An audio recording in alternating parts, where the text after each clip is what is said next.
आज की कहानी का शीर्षक है व्यापारी का पतन और उदय। वर्धमान नामक शहर में एक बहुत ही कुशल व्यापारी दतिल रहता था। राजा को उसकी क्षमताओं के बारे में पता था, जिसके चलते राजा ने उसे राज्य का प्रशासक बना दिया था। अपने कुशल तरीकों से व्यापारी दतिल ने राजा और आम आदमी को बहुत खुश रखा था। कुछ समय बाद व्यापारी दतिल ने अपनी लड़की का विवाह तय किया। इस उपलक्ष्य में उसने बहुत बड़े भोज का आयोजन किया। इस भोज में उसने राज्य परिवार से लेकर प्रजा तक सभी का आमंत्रित किया।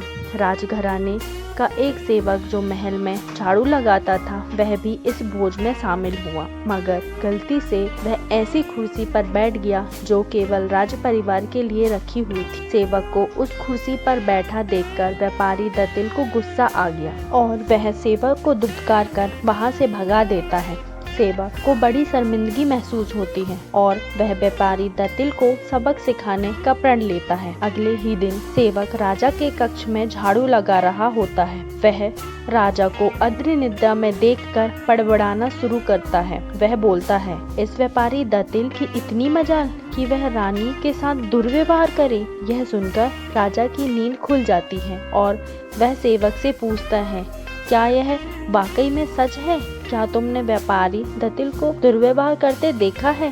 सेवक तुरंत राजा के चरण पकड़ता है और बोलता है, मुझे माफ कर दीजिए, मैं कल रात को सो नहीं पाया। मेरी नींद पूरी नहीं होने के कारण कुछ भी बड़बड़ा रहा हूँ। यह सुनकर राजा सेवक को कुछ नहीं बोलता, लेकिन उसके मन में शक पैदा हो जाता है। उसी दिन से राजा व्यापारी दतिल के महल में निरंकुश घूमने पर पाबंदी लगा देता है और उसके अधिकार कम कर देता है। अगले दिन जब व्यापारी दतिल महल में आता है तो क्षत्रिय रोक देता है। यह देखकर व्यापारी दतिल बहुत आश्चर्यचकित होता है। तभी वहीं पर खड़ा हुआ सेवक मजे लेते हुए बोला, क्षत्रिय जानते नहीं है ये कौन है? ये बहुत प्रभावशाली व्यक्ति हैं जो तुम्हें बाहर भी फेंकवा सकते हैं, ठीक वैसे ही जैसे इन्होंने मेरे साथ अपने भोज में किया था। तनिक सावधान रहना। यह सुनते ही व्यापारी दतिल को सारा माजरा समझ में आ जाता है। वह सेवक से माफी मांगता है और सेवक को अपने घर खाने पर बुलाता है। व्यापारी दतिल सेवक की खूब आओ भगत करता है, फिर बड़ी विनम्रता से भोज वाले दिन किए गए अपमान के लिए क्षमा मांगता है और बोलता है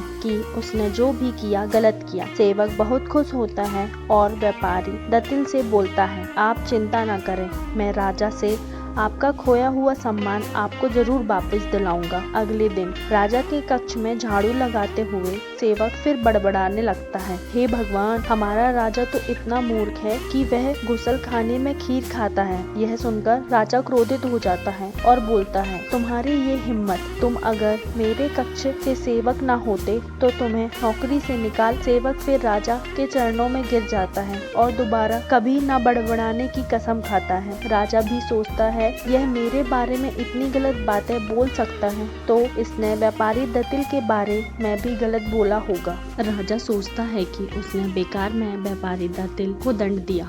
अगले ही दिन राजा व्यापारी दतिल को महल में उसकी खोई प्रतिष्ठा वापस दिला देता है। इस कहानी से हमें यह सीख मिलती है कि व्यक्ति बड़ा हो या छोटा, हमें हर किसी के साथ सम्मान भाव से ही पेश आना चाहिए। ऐसी ही कहानियों को सुनने के लिए like the video and subscribe my channel.